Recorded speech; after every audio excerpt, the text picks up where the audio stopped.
You want to avoid as much as you can conflating capabilities with people only.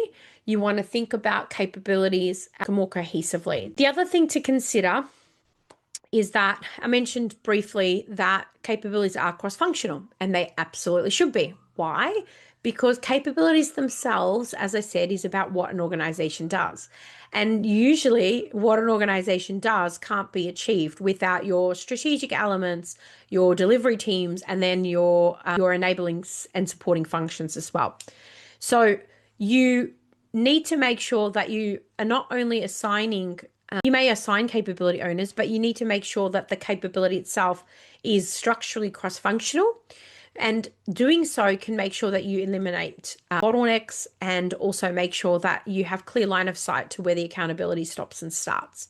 What you want to also make sure is that you are factoring in ownership, not just of the capability, but also the process, the tools, and the aspects of people that directly link back to line management and similar things like that.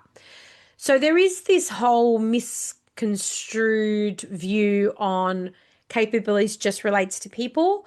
But as I said, it is much more broader than that. So you need to think about capabilities more broadly and think about it properly and think about what it could actually look like.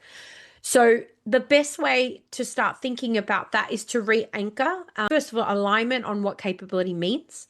And that's because people do have those mixed definitions. Think about capability overall as a system. It includes outcomes, processes, tools, data, technology, governance, roles, responsibilities, all of those sorts of things. And it's the individuals themselves, the people which operate the system. They're not the system themselves. So that means you can continuously evolve the system despite people changes, and the system shouldn't break.